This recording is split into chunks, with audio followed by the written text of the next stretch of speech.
तर नमस्कार. आपल्या सगळ्यांना गुढीपाडव्याच्या हार्दिक हार्दिक शुभेच्छा.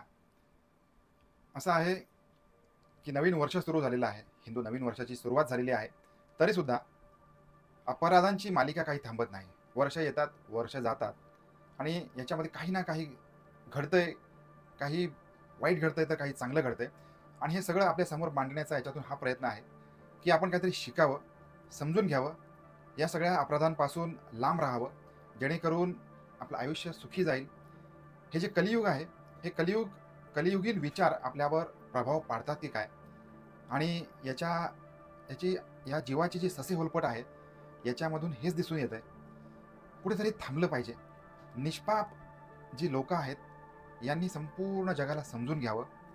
नाहीतर त्यांची इथून पुढच्या जगात काही धडगत नाही. कारण कलियुगाची सुरुवात झालेली आहे. अशीच एक घटना आपण आज बघणार आहोत.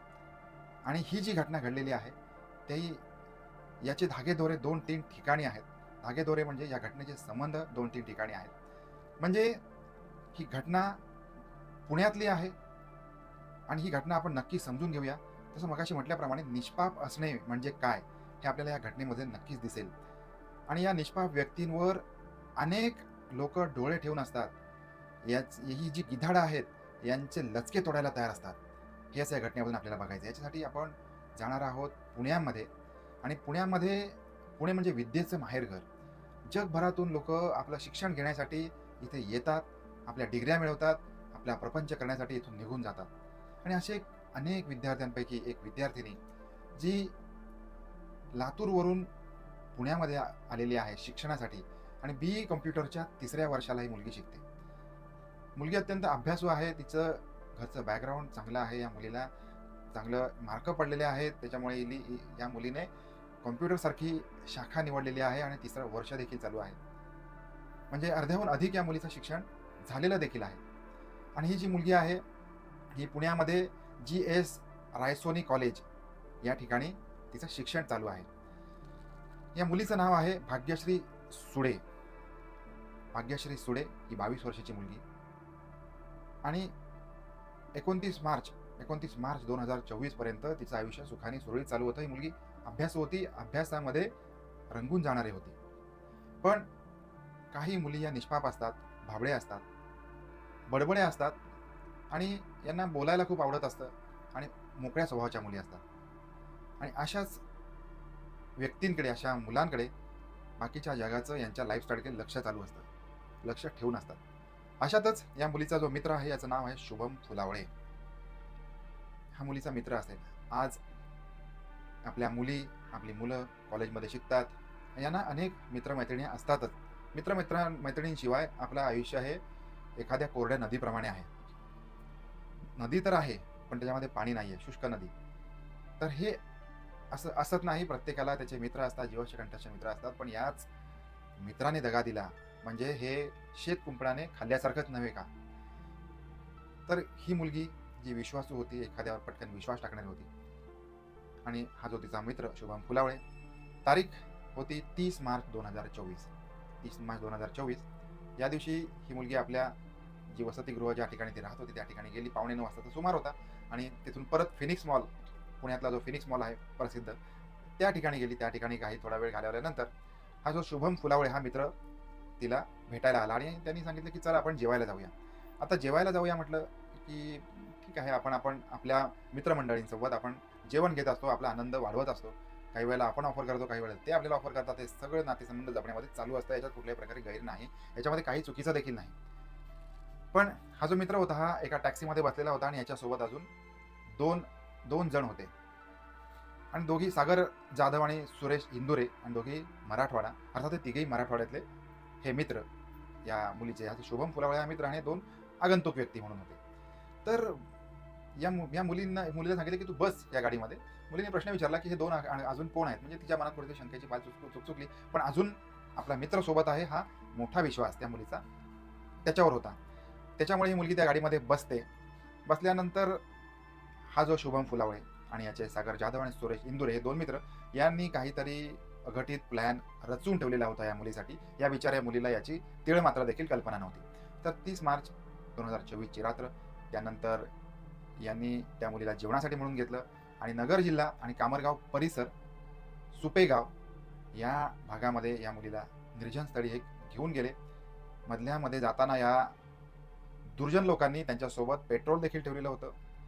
एक दिवस अगोदर या ठिकाणी त्यांनी जाऊन रेकी करून सुपा परिसरामध्ये त्या ठिकाणी जाऊन त्यांनी या मुलीसाठी खड्डा देखील करून खणून ठेवलेला होता. या निष्पाप मुलीला याची कुठल्याही प्रकारे कल्पना नाही. जाताना प्रवासामध्ये यांनी या मुलीची हत्या केली. हत्या केल्यानंतर या ज्या ठिकाणी तिला पुरायचं होतं त्या ठिकाणी नेऊन तिच्यावर पेट्रोल टाकून या मुलीला जाळलेलं आहे. ओळख लपवण्याचा प्रयत्न केला आहे आणि त्याच्यानंतर या खड्ड्यामध्ये यांनी पुरून टाकलं आणि काही जण नांदेडच्या दिशेने गेले, काही मुंबईच्या दिशेने गेले आणि ज्या ठिकाणी राहिले या सगळ्याचा तपास देखील सुरू आहे.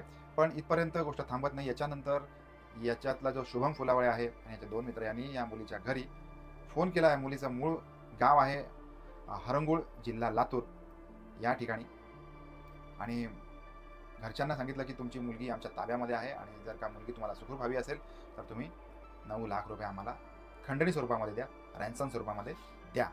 तर सुरुवातीला अशा प्रकारचा फोन आला तर घरची मंडळी घाबरून गेलेली होती आणि त्यांनी 50,000 रुपये ऑनलाईन पद्धतीने ट्रान्सफर देखील केलेले होते.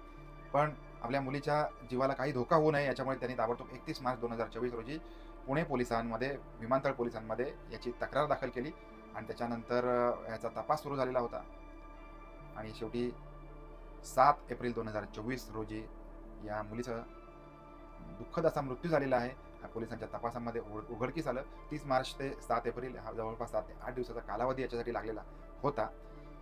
तर या दरम्यानच्या काळामध्ये तांत्रिक स्वरूपामध्ये या मुलीला जिवंत आहे असं दाखवण्याचा देखील आरोपींकडून प्रयत्न केला होता. कारण जर काही मुलगी जिवंत आहे हे दाखवलं गेलं तरच त्यांच्याकडून आपल्याला पैसे मिळतील.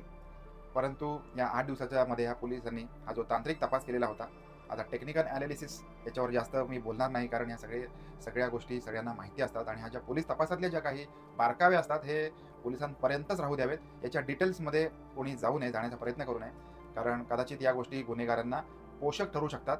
अजूनही काही गुन्हे घडायचे असतील तर यांना ह्या गोष्टी मार्गदर्शक ठरू शकतात. जसं की मागच्या वेळेला अनेक वेळेला आपण बघितलेलं असेल की दृश्यम पिक्चर होता, याच्यावरून काही प्रेरणा घेऊन हत्या घडलेल्या होत्या. त्याच्यानंतर कायम पेट्रोल एपिसोड बघून काही लोकांनी गुन्हे केलेले होते.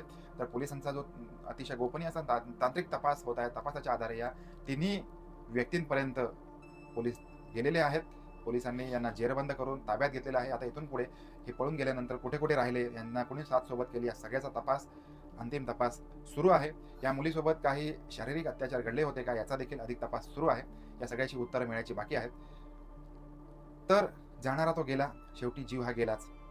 आता समाजातले हे जे दुर्जन घटक आहेत, वाईट कृत्य करणारे घटक, वाईट मार्गाने पैसा मिळवायची ज्यांना अपेक्षा आहे असे लोक, टपून बसलेले लोक, यांच्यासाठी याच्यातून हा धडा आहे की बाबा रे, काळ बदललाय, शेराला सव्वा शेर आहे आणि आपल्याकडचे जे पोलीस आहेत हे या पोलीस यंत्रणा अतिशय कार्यक्षम आहे. अगर वो अपने आप पे उतर जाए तो किसी की खैर नहीं. 24 घंटे के अंदर अंदर नव्हे, 24 मिनिट के अंदर अंदर या सगळ्या गोष्टीचा छडा लागू शकतो. तर सावध राहा, अकारण कोणावर विश्वास ठेवू नका. विशेष करून आपल्याकडे असलेल्या कॉलेजच्या तरुणींनी या गोष्टीचा धडा घ्यायला पाहिजे. तर भेटूया पुन्हा एकदा अशाच नवीन क्राईम स्टोरीमध्ये. तोपर्यंत आपापली काळजी घेत राहा. धन्यवाद. बाय.